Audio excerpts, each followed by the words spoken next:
Check, check. You gotta learn to swim, you're gonna drown. People think I'm riding high, but I feel so low. I try to be a good man. Life keeps beating me down.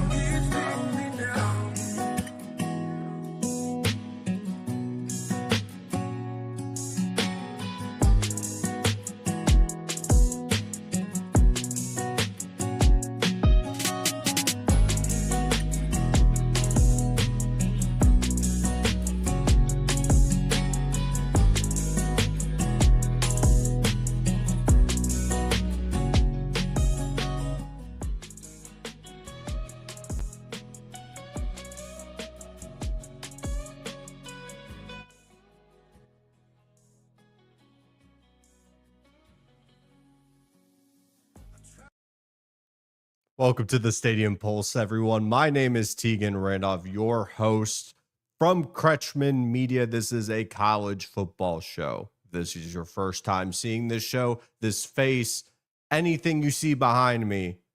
I am going to be your host for all college football things. You are in the right spot. I can guarantee you that college football is only going to be talked about here forever and ever, regardless, rain, sleet, come on, Tegan. I apologize, guys. I'm coming off of work. It has been the definition of a long day, but it's always important to acknowledge the long days and be honest and accept that tomorrow's going to show up and you can restart and you can choose to have a good day. And I'm going to choose tomorrow to have a fantastic day. I don't know about you guys, because it also means that we're a day closer to week 4 of the college football season.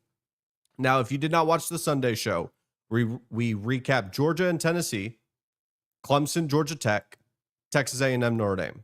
That was the entire show, recapping what we saw from week 3. What we're going to do today is a rapid fire of some SEC games that I think are important to talk about. Florida and LSU, Arkansas and Ole Miss, and then Vanderbilt and South Carolina. Those games I think are important enough that we actually talk about them in a very quick sense. So we'll do an SEC rapid fire. Then we'll talk about Arch Manning. You see it in the title. You see it in the thumbnail.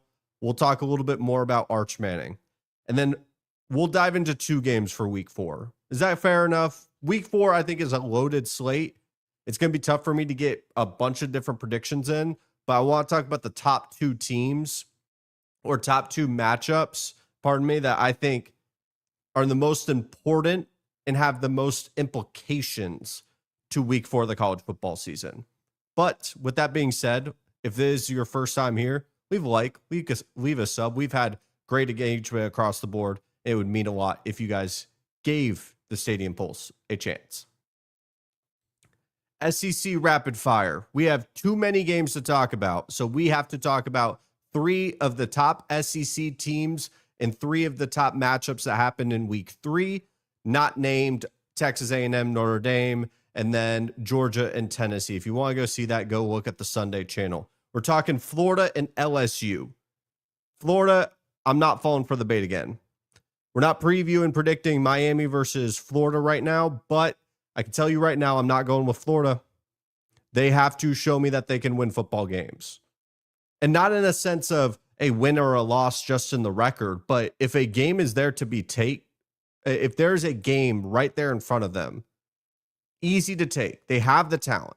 There's no way around it. They have the talent. You could talk about DJ Lagway and the 5 picks. That's what I'm talking about. He is a talented quarterback. I understand we have built this notion and narrative that the high school recruiting's got it all wrong. We're going to write off all these quarterbacks. Now everyone believes DJ Lagway could be a bust. The talent just didn't disappear overnight. You know what happened? You put a ton of weight and a ton of responsibility on a quarterback to fix a historically impressive and incredible program at Florida, and he did not play in the spring. He barely played in the summer, and he barely played in fall camp, coming off of a true freshman season where he played about half the season because of an injury to Graham Mertz. And then you ask that same player, coming off of an upset loss to USF at home, to bounce back in Death Valley at night against Blake Baker and that defense. The most improved defense in the entire country, right there with like Miami, because they have jumped from pretty good status to elite, if not the best in the country, right there with Ohio State, maybe even Miami themselves. Blake Baker is a nightmare to deal with. He's got these guys humming, and he's got them moving with speed and with a lot of different confusing just play designs. If you really start diving into the tape with LSU, Blake Baker is a maniac. And you place Harold Perkins into that star position. You have all of these talented safeties, and everyone has the eyes on the quarterback. And when you're a young quarterback and you make those things very obvious, you turn games like this with 5 interceptions. Now, we can talk about LSU a little bit because the offense has been disappointing. Now, Brian Kelly, don't bite my head off because I say that your offense is struggling. At the end of the day, Nussmeier is dealing with an injury to his chest. That's just what's going on, if I'm remembering correct. If it's a pec or a tricep, I can't remember. There is an injury that he is dealing with that he can't shut down until they get to the bye week. I will say, I still trust this offense. I just wonder who is going to be the go-to weapon for Nussmeier. Is it Aaron Anderson? Because if he is, that is a smaller wide receiver. That's an archetype that you have to scheme open. Now, we've seen success with that with a Texas A&M offense with 2 smaller wide receivers, and their X guy is Ashton Bethel Roman, and he's about 6 foot 185. That's a smaller wide receiver to be your X. I wonder who's going to step up. And I also begin to question, is LSU going to commit to running the football, or is it just going to be a compliment to Garrett Nussmeier? Because you can't run the offense like you did last year. Nussmeier, A, isn't healthy enough to do that, and B, that could be detrimental to the overall team because Nussmeier, he's going to have the bad picks. We saw it on Saturday. He's going to have those moments. What is going to be their mentality and their identity on the offensive side of the ball? I still think they're figuring it out, but that defense is good enough to win them football games. We saw it last night or this weekend. Arkansas Ole Miss. Trinidad Chambly. If I messed that up, I apologize.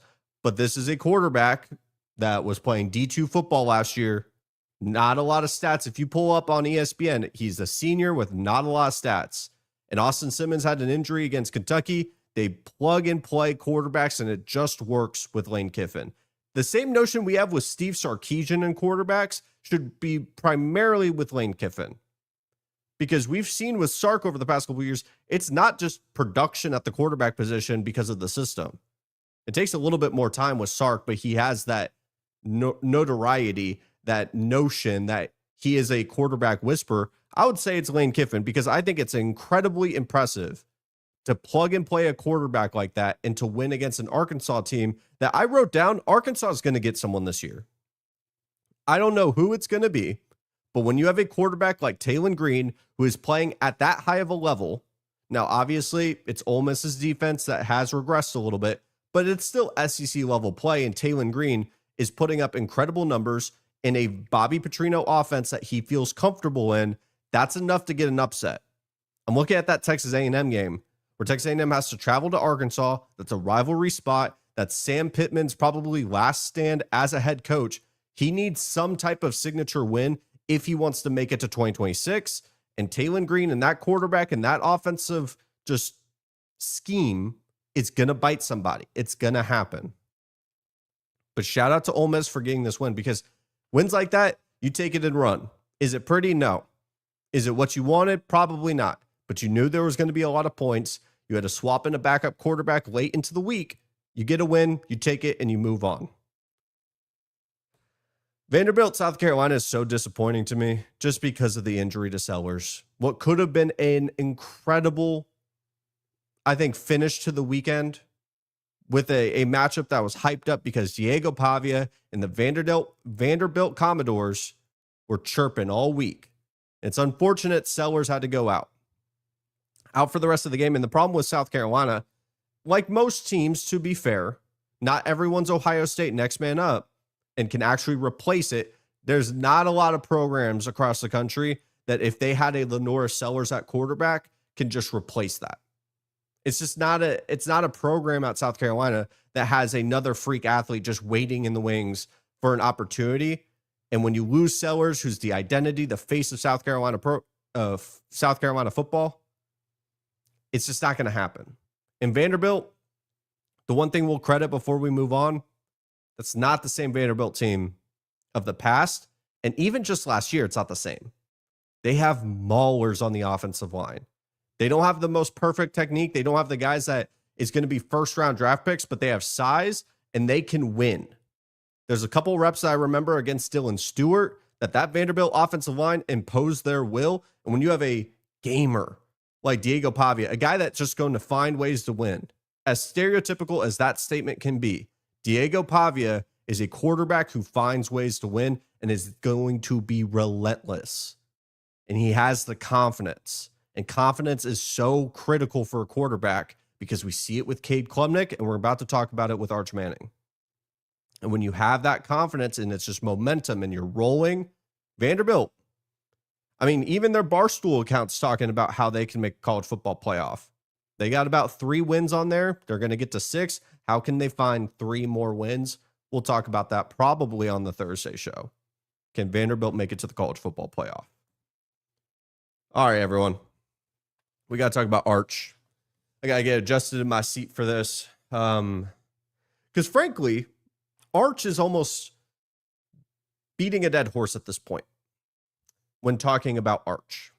So we'll talk about it. What is the reality with Arch Manning? Neither of us can answer that. Truthfully, what do we have available to us in terms of tape and what our eyes are seeing? And I'm seeing a quarterback that is deteriorating week in and week out in terms of his confidence. He doesn't believe or trust what he is seeing with his eyes, and he's not able to do the layups at a consistent level to get back up to what we saw in flashes last year. Mississippi State, I understand like some lower level competition, but Texas fans will even tell you that he was at least letting it rip and having touch and poise and accuracy and trusting what his eyes were seeing downfield. That's all been gone this year. I don't know if it was because he was dropped against Ohio State in a hornet's nest in the shoe, looked bad, but he has not looked the same since. We could talk about the UTEP game because the UTEP game was egregiously bad. I graded since Ohio State. No, I've graded actually all of them. UTEP, I graded a D+. That was just a bad quarterback performance. You could argue an F. He made some plays running the football, but there is something that Texas fans have been so frustrated with, which has been the sidearm release, which almost is a sign that there's something wrong with that shoulder. And I don't know if they're just trying to hide something, but I'm going to take Steve Sarkisian at his word that he is not injured. Because what I don't want to do and what I don't want to hear is when we get to the end of the season, maybe Texas ends up being 9-3, a report gets released, say February, March. Arch Manning, throughout the 2025 season, was dealing with a ligament tear or some problem in his shoulder. No. You tell me he's healthy, he's out there, and if he is injured and you are covering it up, he is actively harming your offense because this defense is up to par. If anything, it's exceeding my expectations, knowing some of the pieces that they replaced. Texas is at that level, at a top 5 level with that defense. But the offense is going to hold them back from a national championship run because it is not a good offense right now.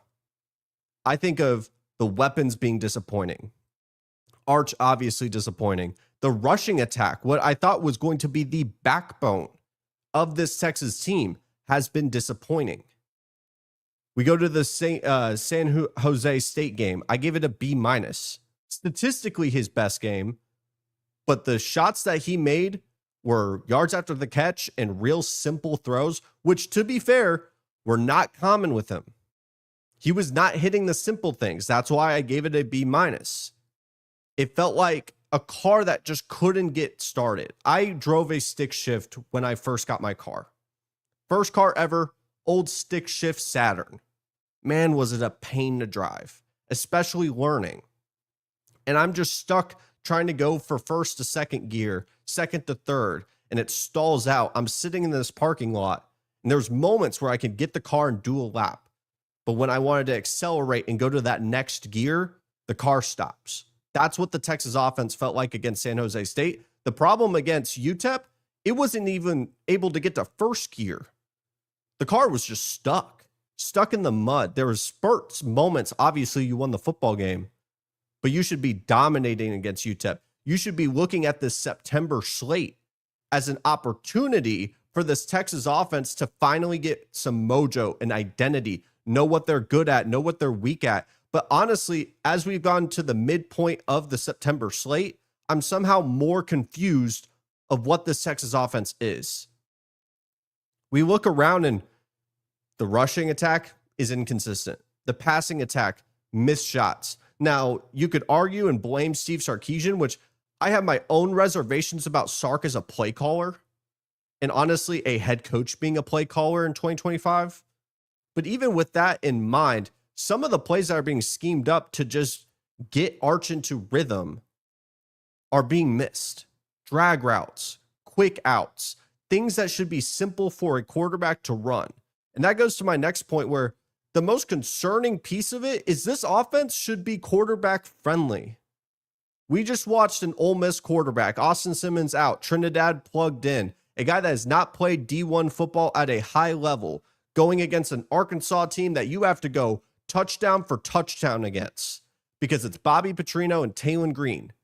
You plug and play him into that Ole Miss offense and you're going to get points. I don't think you could do that with this Texas offense right now. It feels broken. And I will take some of the blame on the hype, as anyone talking into a microphone should, that propped up Arch Manning. But the basis of my hype wasn't rooted that I thought Arch was going to be a Heisman contender, that he was going to go off and win a national championship. I stated many times that I thought Arch was going to take at least 2 years, because I thought by the end of the 2027 season, he'd be fully developed, which is why he chose Texas to begin with. The concerning piece that I have right now is through 3 years, it doesn't look like a quarterback that is developed. He looks like a true freshman this year. And I understand by technicalities, it's his first year starting, but even guys that have been sitting in the wings look better than what he looks like right now. Even last year in spurts, he looked better against lower level competition. And the reality really starts to get concerning, because now they move into Sam Houston State, then a bye week, then you go to the Swamp. And we don't know what Florida's going to be by then. Truthfully, are they going to have Billy Napier? We don't know. Then you have Oklahoma that has been on a heater. Texas A&M, your second biggest rival in football, just got their signature win and look like they're just clicking on all cylinders. They look like a better football team than you right now. Georgia looks like a better football team than you right now. Oklahoma being another team that looks better. And you can't rely on that defense. There's too much talent on this roster. It is a national championship or bust going into the season, and I'm not changing those expectations, because it's not like a significant injury has happened to scale back. That was my expectation going into the season because of the talent on the roster, knowing what their schedule is and knowing what they can be, because the defense has played up to par, the offense has not.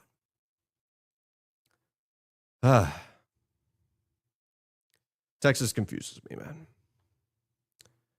I just wonder with Arch, what moment is he going to click and really just get back into a rhythm? And it's to be seen.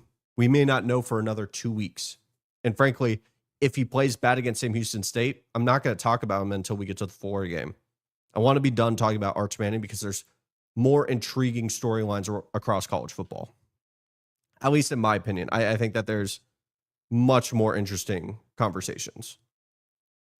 With that being in mind, though, week 4, we're going to talk about Oklahoma and Auburn. We're going to talk about Texas Tech and Utah. Those are my 2 big games. We'll talk about the other games on the Thursday show. Like, I think it's important to talk about Michigan and Nebraska. Completely get that. Indiana and Illinois, I think, is a fantastic matchup as well. I believe Baylor plays someone of importance. And then, I'm blanking. SMU TCU. Battle of the Iron Skillet. Such an odd name for that rivalry.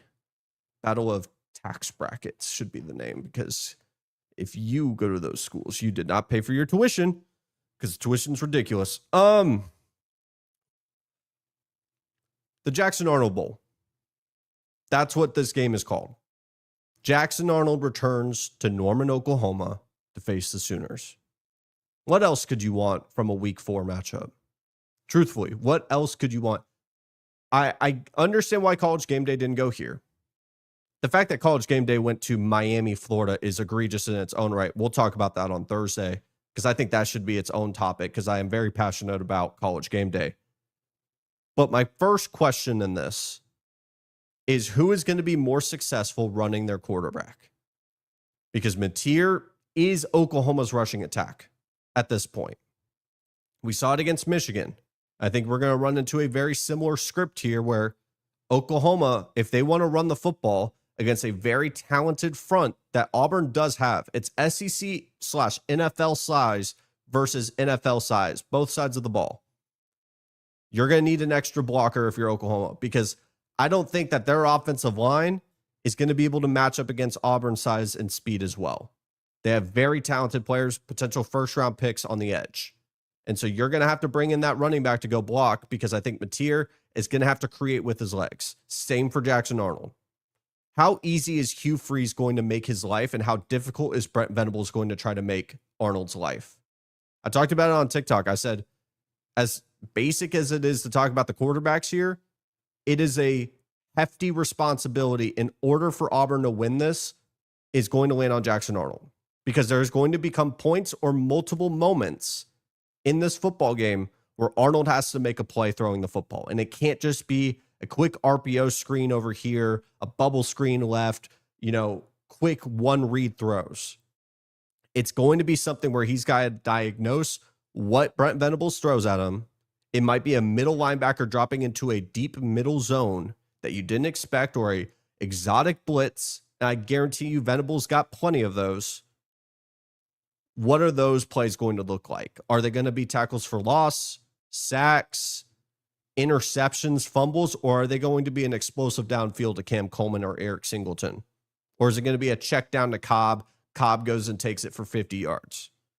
Those are going to be the moments I think dictate this game, because John Mateer, I believe, is going to have multiple moments that are going to be positive.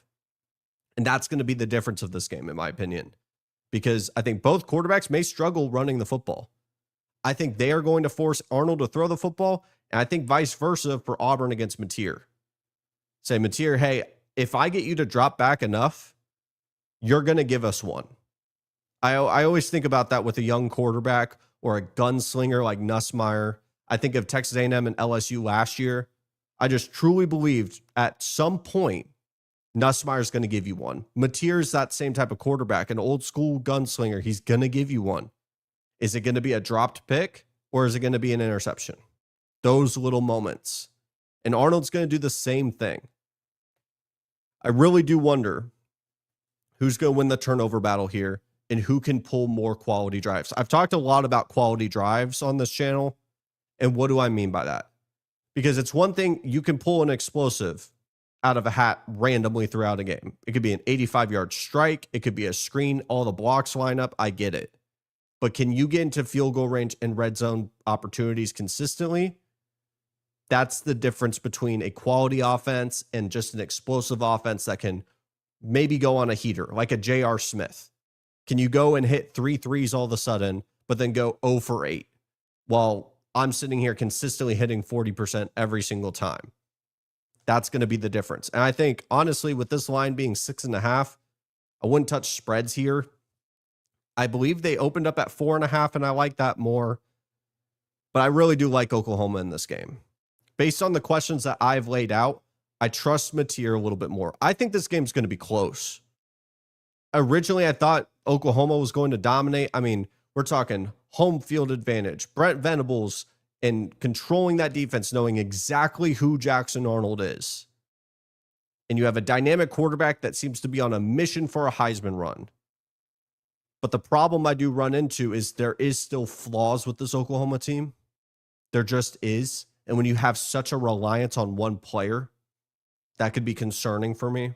And I don't know if Auburn's a team that can win in multiple ways. If you stop their rushing attack, we haven't really seen Arnold be tested in terms of a pocket passing quarterback. We've seen him extend plays. We've seen him in designed runs. I think of that Baylor game. I was there. The dude was electric running the football. But if you take that away or even reduce it by 50%, what does this Auburn team look like? That's a fair question. So I have more guarantees with Oklahoma. I think in a close game, an emotional game, I've debated going to this game because of the emotions in that stadium. I talk to Oklahoma fans all the time here in North Texas. They are not a fan of Arnold. They are going to make their presence felt in this game. There's no love between them and Arnold. They were happy to get rid of him, and they're going to be happy whenever he gives them that first turnover. So as boring as it's going to be, whoever wins the turnover battle, I think ends up winning this game. And then whoever gets the more explosives. Because I know I talked about the quality drives, but I do think if you are getting more explosives, those moments that I was talking about where it's going to be the 50-50 plays, either a shot downfield or an explosive run here, those are going to be critical moments. And these are two statistics that are very volatile. Because I think a lot of people are riding high on Oklahoma. They don't know what they have in Auburn. When you get that kind of storm brewing, those ingredients in the pot, I think you get an incredibly dynamic game. I'm going to take Oklahoma to win, but I would take Auburn to cover the 6.5. 6.5 is a lot of points. I understand they're the road team. But as much as people are thinking about the volatility with Auburn, they have the talent to be an incredibly good team. I think a lot of people assume that they could drop off because of their notion around Arnold and who he is. And I don't think he's vastly improved, but the ceiling is still there. And I think it's almost become forgotten across college football fans. So give me Oklahoma to win. Yeah. Game of the week, give me Oklahoma to win, but Auburn to cover. The biggest Big 12 matchup of the year. This is my Big 12 title game. Texas Tech traveling to Utah. Game is going to be electric.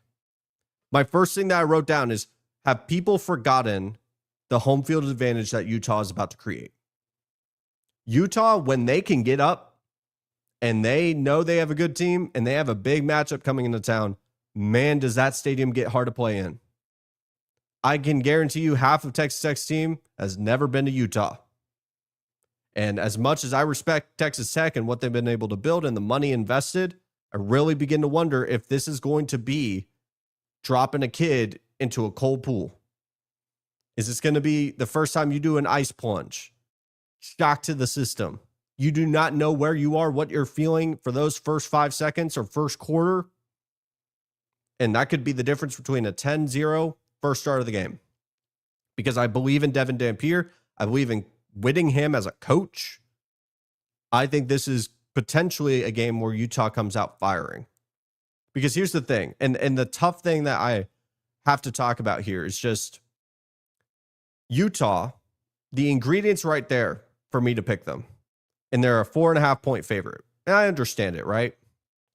I think Utah is incredibly talented in terms of them being NFL ready with an offensive line.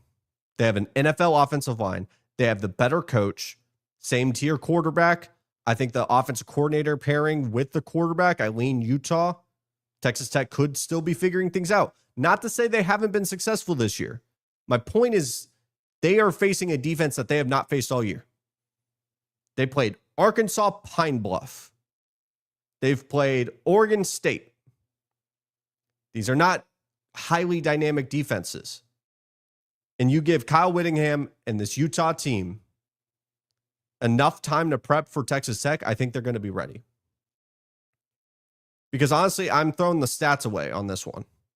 Both of these teams have not played anyone overly impressive. So what can I trust here? What can I believe in? Brennan Morton looks like a guy that could be a gunslinger, one of the best quarterbacks in the country, which has been a rarity, honestly, in college football. Quarterback play has been down. And I love their offensive coordinator as well, former Texas State offensive coordinator, one of the youngest. I believe he's only 29, 30. OC for Texas Tech. This is a huge test for him as they hired him. Can you be able to create easy plays for Morton? You lose your star running back, Joyner, I believe, the USC transfer. What can you create to keep quality drives out there? Because I think if you give them multiple 3-and-outs, maybe it's a first down and then you're out. These short drives, you keep the crowd into it. You give them momentum. I really do trust Utah here. I think 3.5 points is very low. I'm probably taking the spread here. It's just too many ingredients. I get a quarterback that's going to be at home, who's going to be comfortable in a crazy environment with a defensive-minded staff, because the guy that's waiting in the wings for Whittingham to retire is their defensive coordinator, if I'm remembering correctly. There's a lot of trust there. Now, the one factor we have to consider here is because I know and trust a lot with Utah, there's a lot of volatility. Very similar when we were talking about Oklahoma and Auburn, right? I trust a lot with Oklahoma right now. They're the home team. They have the better quarterback, arguably. If you like Morton, if you like Dampier, two very good quarterbacks at the end of the day. You have the other team, though. And Auburn has a lot of volatility. They have a ceiling that not a lot of people are talking about. Texas Tech, I think they have an incredibly high ceiling. Is this a spot where we see it? Because I think even if they hit 80% of that ceiling, that could probably beat Utah in a road setting. But they also, I think, have a much lower floor that could be a potential blowout spot for Utah. Listen, I am one that believed that Utah is going to win the Big 12. I think their defense is going to be ready. I think that their offensive line with two NFL guys that I think are going to be first-round picks. Spencer Fennell is incredibly good. I think he's going to dictate the front line, at least on the offense. And that's going to be a huge factor because Texas Tech does have some guys on the defense side of the ball. This is a huge test for him. And I just keep thinking it's test after test after test for Texas Tech. And maybe this is a rematch down the line that I feel a little bit more comfortable about Texas Tech. They have more continuity. They've gelled a little bit more. They have a lot more momentum. But with this being a road spot, Kyle Whittingham, this defense, that offensive line is a huge factor. The quarterback OC pairing, I'm going with Utah. I get it. I'm not picking any big upsets here. I just think with the ingredients that are being given to me, it's hard for me to not go with these guys. I could see the path to victory for Auburn, and I could see it for Texas Tech, but I don't think it's highly likely. That'll do it, folks. 33 minutes, 15 seconds right on the dot. I appreciate everyone who watches the show. The sub count keeps climbing. Listen, I understand this show is not going to be perfect every single time, but I don't even think people are expecting perfection. They want someone that is passionate about college football, and you're going to find that with me every single time. I promise you, this is what I was born to talk about, and I have so much love and respect for the game. I don't want it to become some NFL junior. No, college football is unique for a reason, and it's a great sport. It's the best sport in the country, in my opinion. And I will stand and fight for that. I mean, especially after this weekend. I mean, come on. How can you watch the Monday night football games and say, yeah, NFL is better? No. College football is the best sport, best football across the board. So with that in mind, thank you guys so much for watching the Stadium Pulse, a college football show powered by Crutchman Media. My name is Tegan Randolph, your host. I will see you guys on Thursday when we talk a little bit more about week 4. We'll talk a little bit about college game day, and then I got a surprise topic for you guys. Might be a top 5, might be a top 10. Who knows? Because the AP poll stinks. We'll talk about that as well. But thank you guys so much for watching, and have a fantastic rest of your day.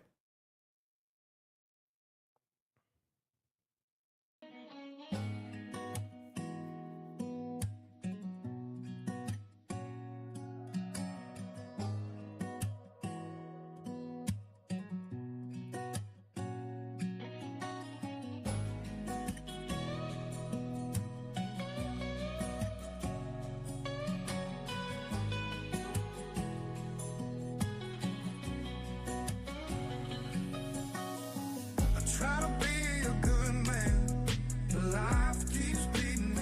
now.